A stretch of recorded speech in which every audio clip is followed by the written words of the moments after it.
Hai teman-teman mahasiswa keperawatan, perkenalkan saya Fikri Ahmad Aklian, mahasiswa keperawatan UMI Angkatan 2024. Tahukah teman-teman bahwa gagal ginjal kronik menempati urutan ke-9 penyebab kematian terbanyak di dunia.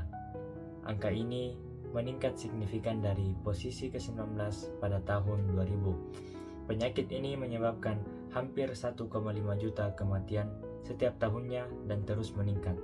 Mari kita kenali gagal ginjal kronik dalam video ini. Gagal ginjal kronik didefinisikan sebagai suatu kelainan fungsi ataupun struktur daripada ginjal yang berlangsung selama lebih dari 3 bulan. Pada keadaan ini, ginjal kehilangan kemampuan untuk mempertahankan volume dan komposisi cairan di dalam tubuh. Hipertensi dan diabetes masih merupakan penyebab utama gagal ginjal kronik, diikuti oleh glomerulonefritis atau peradangan glomerulus. Faktor-faktor risiko yang dapat menyebabkan gagal ginjal kronik dapat berupa paparan zat-zat nefrotoksik seperti pada penggunaan obat-obat anti nyeri, non-steroid, penggunaan obat-obat herbal yang tanpa aturan, penggunaan obat-obat antibiotika, dan kemoterapi. Infeksi dan batu ginjal dan juga saluran kemih yang berulang dapat merupakan faktor-faktor risiko. Penyakit-penyakit penyerta seperti diabetes, hipertensi, autoimun, atau penyakit-penyakit infeksi kronik lainnya juga dapat menyebabkan faktor risiko terjadinya gagal ginjal kronik. Yang tidak kalah pentingnya adalah riwayat keluarga yang menderita penyakit ginjal dapat merupakan salah satu faktor risiko gagal ginjal kronik. Gejala gagal ginjal kronik sangat bervariasi, mulai dari urin yang berdarah, urin yang berbusa, dan produksi urin yang berkurang.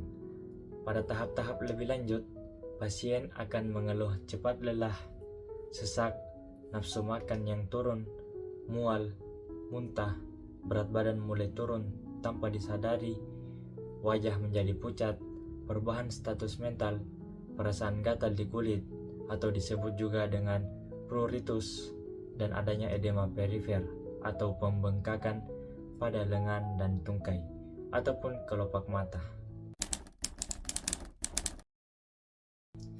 Sesuai dengan definisinya, gagal ginjal kronik merupakan suatu kelainan struktur ataupun fungsi ginjal yang berlangsung selama lebih dari 3 bulan.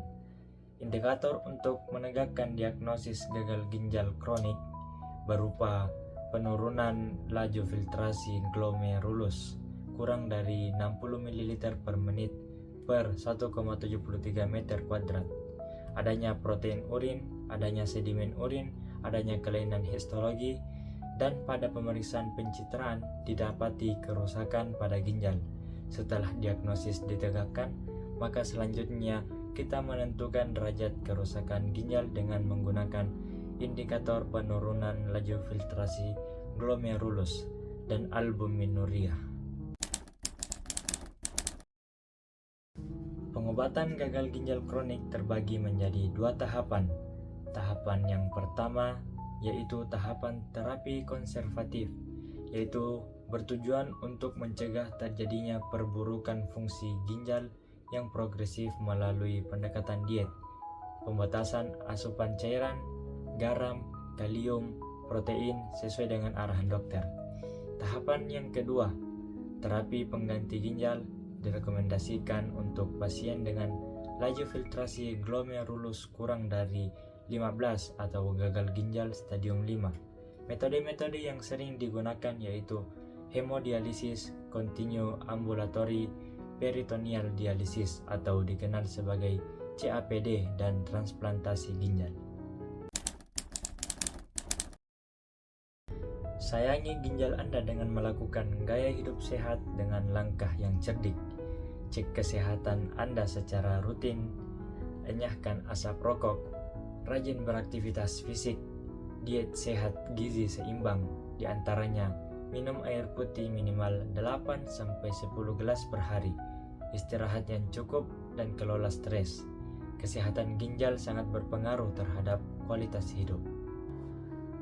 Oleh karena itu, mulai dari sekarang marilah kita peduli terhadap pencegahan dan faktor risikonya dengan memulai gaya hidup sehat secara rutin. Untuk pasien-pasien gagal ginjal kronik, mungkin kehidupan Anda akan berubah, namun Anda masih bisa hidup berkualitas dan bahagia. Tetaplah semangat, berikan waktu terhadap tubuh Anda untuk beradaptasi terhadap kondisi ini. Anda tidak sendirian, masih banyak orang yang akan membantu Anda. Mintalah tolong bila perlu kepada saudara, keluarga, teman, dokter, dan perawat Anda. Apabila Anda dan keluarga membutuhkan informasi yang lebih lanjut, jangan ragu untuk berkonsultasi dengan dokter Anda.